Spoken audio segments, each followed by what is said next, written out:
If you wanted to create the ultimate soldier, a warrior so tough, their very name was a symbol of discipline. How early would you start their training?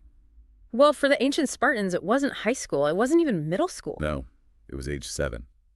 Today we're looking at the Agoge Sparta's state-run and, frankly, hyper-intense training system. And this wasn't just, boot camp. It was a total immersion system that basically controlled a male citizen's entire life from childhood right up until he was an old man. Right. And our goal here is to really break down how this extreme system worked. We want to get into the specific methods, no matter how shocking they seem, and understand the purpose behind them. To set the scene, you have to understand that the Agoge was mandatory.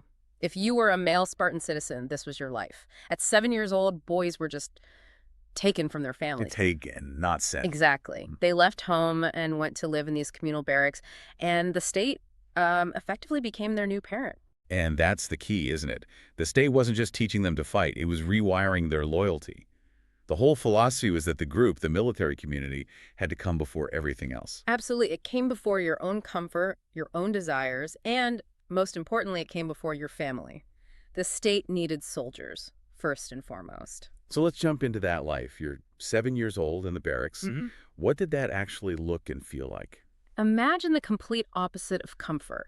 The living quarters were sparse, they were shared, and they were designed to be uncomfortable. And their beds. They slept on these hard mats made of reeds, and they had to go gather the reeds themselves from the riverbank.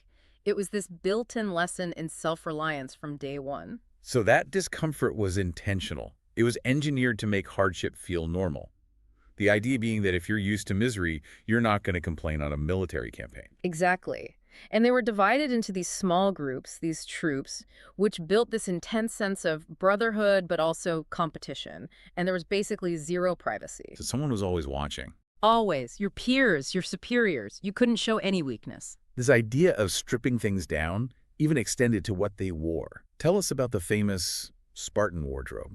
Wardrobe is a very generous word. For most of the year, it didn't matter if it was scorching hot or freezing cold, they wore one thing. A single, simple cloak. That's it. That's it. No tunic underneath. And crucially, no shoes. No shoes. That's such a powerful image. But I get the strategy. You're forcing their feet to become tough, calloused, ready for any terrain. And it was also a great equalizer.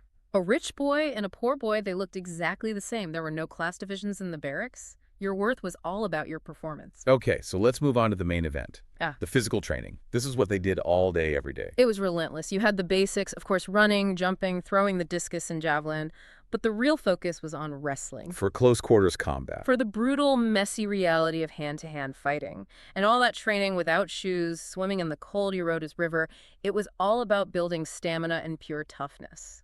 But this is where the Spartan method gets really interesting and kind of strange. They were given very little food. Why would you starve the soldiers you're trying to make strong? It was completely deliberate. First, it got them used to being hungry, which is useful on a long campaign. But the real lesson was how they were supposed to supplement their diet. They were encouraged to steal. Actively encouraged, yes. That just seems so counterintuitive for a system based on discipline, training them to be thieves. But here's the critical distinction. You were punished severely if you got caught. So not for stealing. Yeah. For being bad at it. Exactly. It wasn't about morality. It was about effectiveness. The real lesson was in being stealthy, resourceful, and clever. It was a training exercise in covert operations. So they were learning how to be spies and survivalists, not just soldiers. It created a mindset where success and cunning were valued above all else. A Spartan warrior wouldn't break down just because supplies ran out. Okay, so the body is being conditioned for pain and resourcefulness. What about the mind? What did their academic education look like? Well, as you can probably guess, intellectual stuff was always secondary. They learned to read and write, but only enough to, understand military orders or communicate basic information. They were not producing philosophers. Which brings us to one of their most famous traits. Yeah. Laconic speech. Right. Laconic just means using very few words. They valued being brief and to the point. If you gave a long, flowery answer, you'd probably get punished for it. And there's a strategy there, too. Long, persuasive speeches, the kind Athens was famous for, were seen as dangerous in Sparta. Very dangerous. It encourages debate, questioning, maybe even challenging the system. Short commands get quick compliance. That's what they wanted. But here's the surprising part. They Wow. did study music and art. How does that fit into this ultra-militaristic society? It wasn't for artistic appreciation, it was for synchronization. The music, usually a flute, was used for military marches. Their choral dances were actually just rhythmic military drills. So it's a practical tool. A very practical tool.